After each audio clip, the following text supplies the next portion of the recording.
Let's take a heat check. Welcome to Heat Check, presented by BetMGM. I'm Matt Moore from the Action Network, senior NBA writer, joined this week by Preston Johnson, a.k.a. Sports Cheetah, preeminent professional bettor on Twitter, and Robby Kalland from Up Rocks. How are you guys doing today? Robby, how are you? I'm doing great, man. Looking forward to another full night of NBA action. So, on the show today, we are going to get you everything that you need to know to bet Wednesday's huge mega slate in the NBA. Props, sides, totals. We've got a poll for you on how to fade the public. We've got all sorts of breakdown on all sorts of things, and you can find all that information in the Action Network app, an award-winning app. Use Track Your Bets, get the information on where the money's coming in, bets, everything that you need to know, plus our analysis. You can actually check the picks on this show on our follow feature. If you look for Heat Check, rough night for me, last week, 0-2, but the boys went 1-1, so they're doing pretty well, and they're back again this week. We'll get you started. But first, I do want to bring up tonight, Bucks-Lakers. In the preseason, we would have kind of looked at this as a potential finals matchup. Both teams struggling out the gate. The Bucks obviously smashed the Nets in their opener on ring night, and then Brook Lopez is out, and Drew Holiday, and then Chris Middleton gets COVID, and Dante DiVincenzo still out. They've been a shell of themselves, so it's a little bit understandable. The Lakers, on the other hand, LeBron goes out and they really kind of fall to pieces. Their defense has been struggling, et cetera. It's been really rough, but we're still a long way away from the playoffs. So I want to ask you guys about this game. If LeBron was back and the Bucks were back, everybody's healthy, and these two teams met in the finals, what would you put the series price on a Lakers-Bucks finals matchup based on what we know right now? Preston, let's start with you. What do you think the series price on that would be? We're assuming a neutral court, no home court advantage for either team. Look, if that's the case and LeBron James is in the finals, the perception at that point, and everyone's healthy, Anthony Davis and LeBron in the finals, they just went through the West. Like, I think, and even if you looked at odds right now, title odds right now, the Lakers are more like 6.5, 7-1. Bucks are more like 7.5-1. So I would think it's a round pick, or maybe Lakers even a small favorite, just kind of based on the LeBron perception. Because if LeBron's not LeBron, they're not getting to the finals anyway. So I think it really just comes down to that and health, and we're assuming health. And as defending champs, as great as the Bucks were, I can't give them that much credit where they should be that much of a favorite versus LA and healthy LeBron.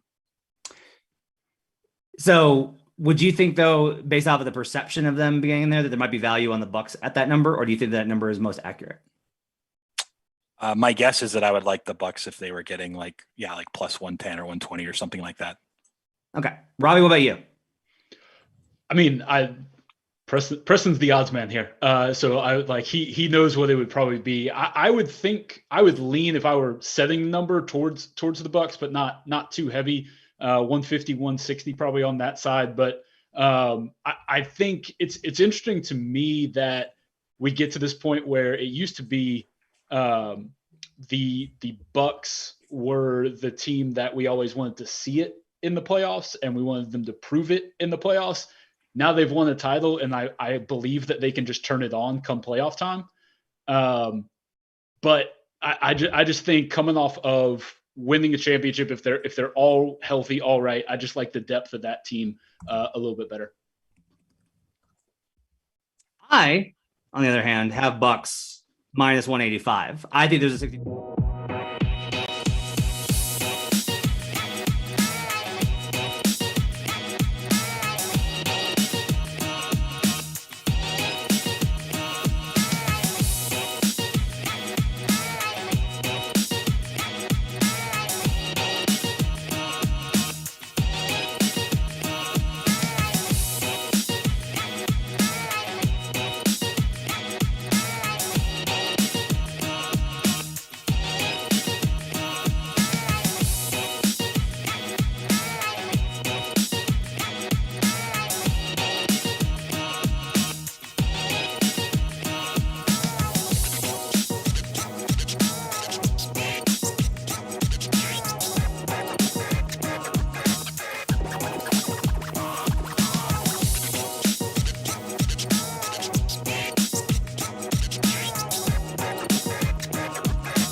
Sorry about that. Technical difficulties. You know how that goes in the modern age. I was saying that I've got the Bucks minus 185 here. I know that seems number really high. It's 65% implied.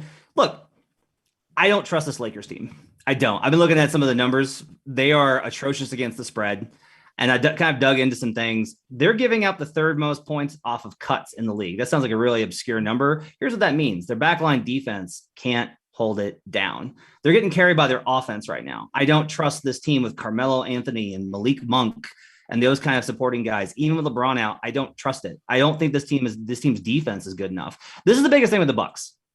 They're battle tested from last year. They know how to adjust when things don't go right for them. They can hang with the Lakers in a defensive battle. They're a better defensive team, I think, this season than the Lakers. And offensively, I think they have more ways to hurt them. Anthony Davis looks rough. Now, look, this is 6 months from now. Maybe Davis is in a much better place. But for me, I look at how they won that 2020 title, where Anthony Davis was hitting jumpers at an outrageous rate. It was a really weird year, obviously, for a lot of reasons. And I wound up liking the Bucks a lot in that matchup. I like the way that the Bucks match up versus the Los Angeles Lakers. I would like them in that matchup. That doesn't mean I wouldn't like the Lakers in some other matchups, including versus the Brooklyn Nets. But that's a topic for another time. It's time for our big bets of the evening. It's a side or a total where we get into one bet that we like the most for the night. Preston, we're going to start with you. What's your best bet for Wednesday's huge slate in the NBA? It's the ugliest game on the card. Let's go. Rockets and Thunder. Look, why not? Look, the Thunder minus 2.5. I've heard a lot of people talking about, hey, the Thunder have a minus, I think, 8.6 point differential. How are they 5-8? It's true. They probably shouldn't have 5 wins with a point differential like that. The fact of the matter is, though, that Houston has a much worse point differential. They've lost a bunch in a row. They're not as good. You look at the offenses, they're bottom 2 in the league. They project to be about bottom 2 in the league, but defensively, Oklahoma City has a pretty big edge. They just grade out league average, but you look at some of the underlying expected opponent shot quality metrics and effective field goal percentage. OKC actually projects to be more like a top 10 defense, and Houston projects to be dead last defensively as they are offensively. So you have the better team, much better defense at home. KPJ is actually questionable unless that was updated recently. I haven't looked in about the last 45 minutes. Regardless, I have it if he plays closer to OKC minus 4. It's worthwhile. 2.5 is, I think, a good bet, and I like the Thunder. Houston. I love taking stanky teams in the NBA. It's a great joy night to night. And this is the stankiest stank of all stanks. I will say, look, I actually have a little bit of it, and for the numbers I'm running on transition and half court offense and defense, I actually have the Rockets as a little bit of an edge here as a smaller dog in this spot. What does your number have this at? Do you have the number on it? It's like exactly 4 if Kevin Porter Jr. plays. Okay. All right. I will say this. I like the Thunder in terms of they are a much more organized professional basketball team. Like I watch the Rockets. And I very often I'm just like, what do you do? Like, what are you doing? And it's a bummer because you could tell that when Steven Silas's coaching gets through, like the second unit with guys like DJ Augustine and Eric Gordon, like they know what they're doing and they look like professionals. But Jalen Green and KPJ are just out there wilding. Like it's just crazy. So I cannot disagree with that pick. I like it, especially with the number having gone down there at 2.5. I like that number quite a bit. For my pick of the night, I'm actually going with a similarly pretty ugly game, the Pacers and the Pistons. This is one of my favorite matchups year over year in the NBA because no one ever pays attention to it. The Central Division middle of the season battles, no one ever pays attention to them, and I love them. I'm going over. 206.5. I am fading the steam on this. You are a brave man going over in Detroit. This thing opened at 210 and then dropped to 206.5, and it is even lower now. It is there are 205s in the market, so I'm a little nervous about that. I will say, look, one, there's Austin Wang, who works with us over at Action. He pulled some numbers, and we're starting to see the edge on unders decrease. This last week was one of the biggest edges for overs that we've seen. Like it's the under advantage is dissipating as offenses, I think, are returning to mean. The Pistons in particular, they've scored 107 or more in 3 of their last 4. Detroit simply could not continue to shoot as badly as they did the first 3 weeks of the season because you literally have to try to miss that badly. Like it is it's honestly, I can't be mad. I'm just impressed. that they were able to shoot that badly. They were on pace for the lowest shooting percentage since the 40s. Like, it was historically bad. It's starting to regress a little bit. I've got this projected way higher. I've got this in the two teens. So I feel very good about the number. Detroit also, by the way, is however 30th defending the pick and roll. So I think that the Pacers guards, with a lot of guys that like to take shots off of the dribble, jump shots, are going to get clean, open looks versus a scheme that isn't necessarily geared to stop them. They struggle in pick and roll. I think that the market has overcorrected. I think this is mostly based off of the fact that the Pistons were so offensively graded in the preseason and then underperformed that. So they're one of the few teams that I think that the early season has hurt them in the market. And I think now is a good buyback spot at 206.5. Robby, what do you think?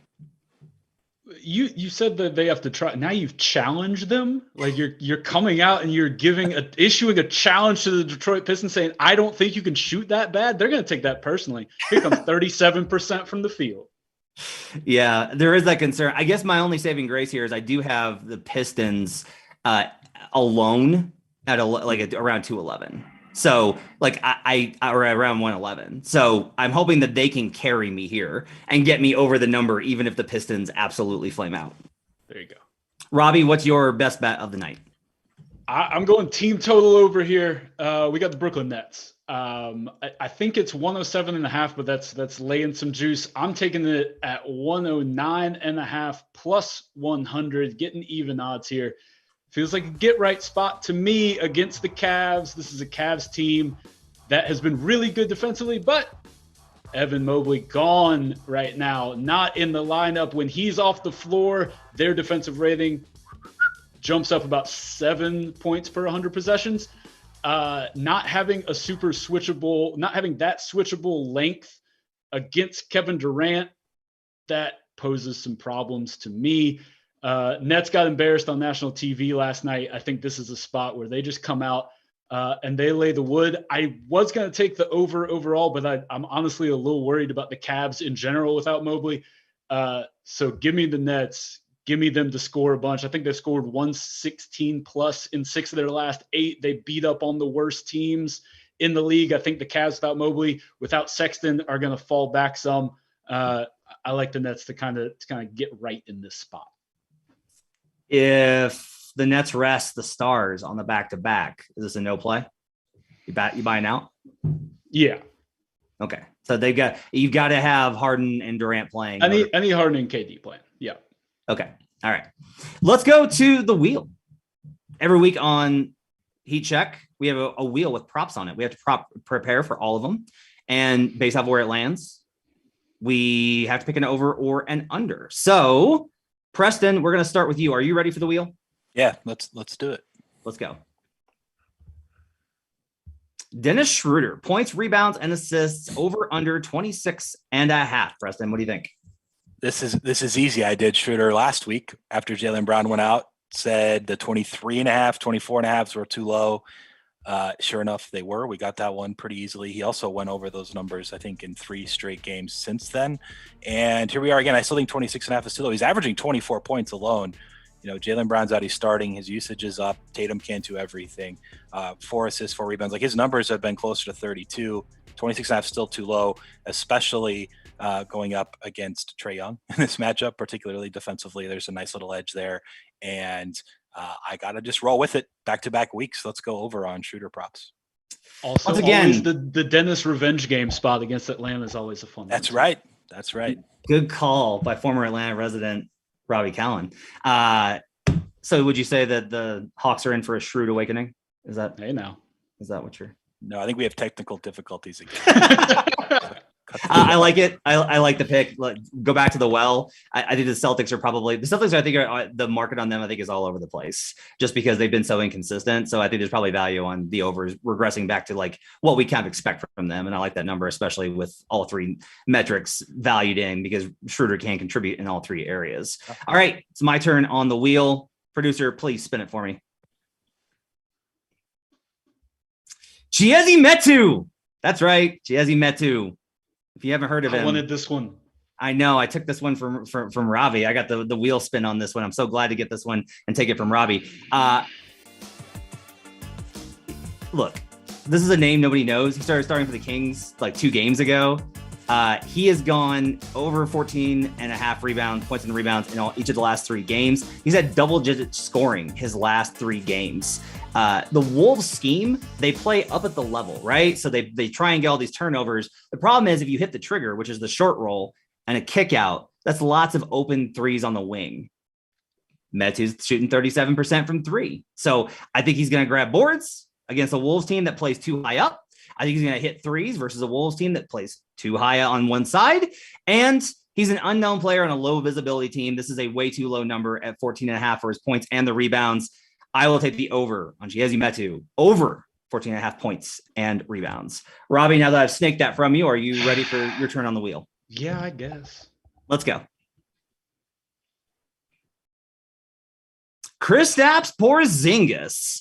Points, nice. 19.5 taken on the Phoenix Suns tonight. No Luka Doncic to feed the big man. What do you like here? Over under 19.5 points.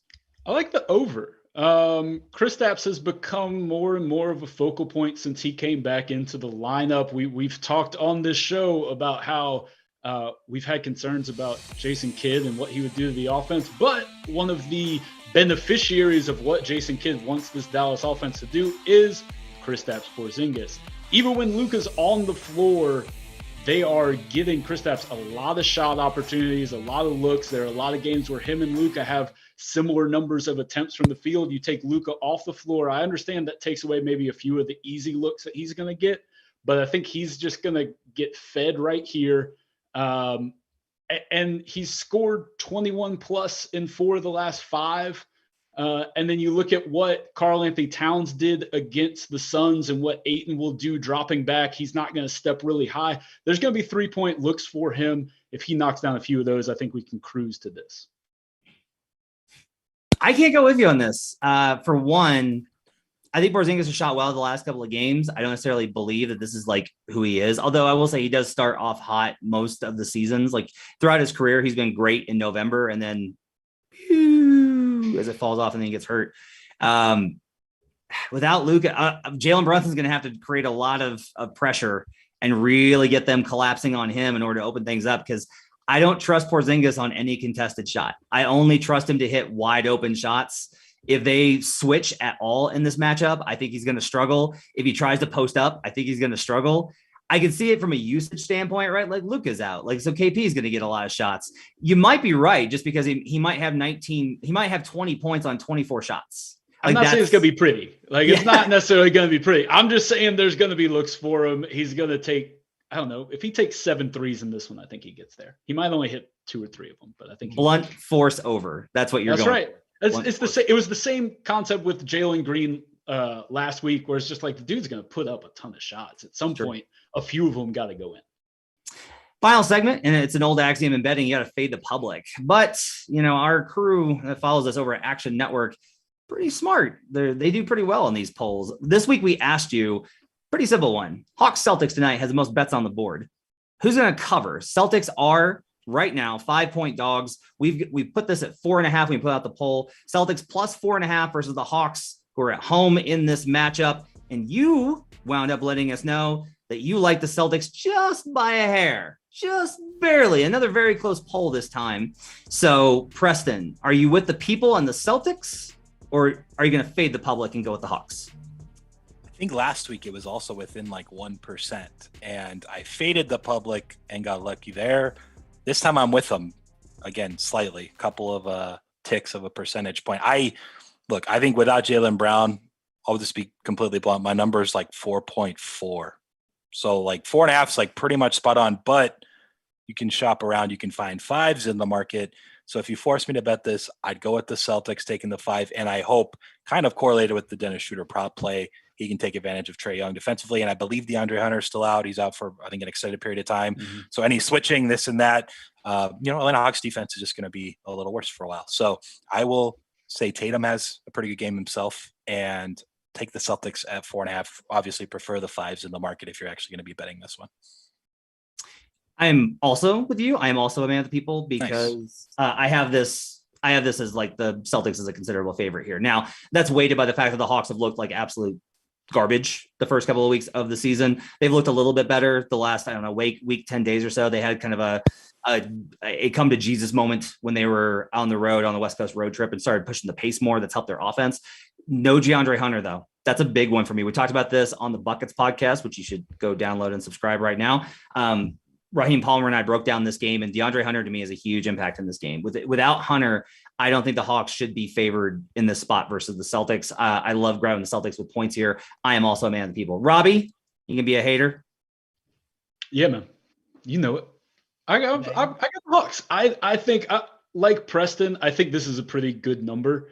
And so I'm not like running to the window to bet this. However, this is a Hawks team that's starting to find its groove offensively. I think this is going to be a really interesting matchup because you're talking about a good defense, bad offense in Boston, and then you have bad defense, good offense in Atlanta, right? So it's going to be a who can dictate the pace, who can dictate kind of how this game's going to go. I think the Hawks can do that. I understand your trepidation with DeAndre Hunter out. That is definitely takes away the guy that they would throw at Jason Tatum in this. But I just think they're starting to find something. I think they're starting to knock down shots. They feel good at home. This has always been a team that's been better at State Farm Arena than they have been on the road. They went on the West Coast and got killed for like a week and a half. They come back home. They've looked really good the last couple against some bad teams. I think they're starting to feel a little better. And then just generally, if we're talking about kind of how we felt about these teams before the season, I thought the Hawks were better than the Celtics coming into the year. That, of course, was factoring in Hunter, but also Brown. And so I like the Hawks here at home in a spot that continue kind of rolling and picking up some positive momentum at home. Not the people's champion, Robby Kalland. That's going to wrap it up for Heat Check, presented by BetMGM. To go back over our bets, Preston's got OKC -2.5, stanky. Robby's got the Brooklyn Nets team total over 109.5, provided KD and Harden play. I've got Pacers Pistons over 206.5 because I like pain. Preston likes Dennis Schroeder over 26.5 points, rebounds, and assists. I've got Chiesi Metu over 14.5 points and rebounds. And Robbie's got Kristaps Porzingis over 19.5 points. Preston and I like the Celtics +4.5, and Robby, hater that he is taking the Hawks and laying the points. This has been Heat Check, presented by BetMGM. We'll be back next week with another edition on Wednesday. Until then, take care. We'll see you again next time.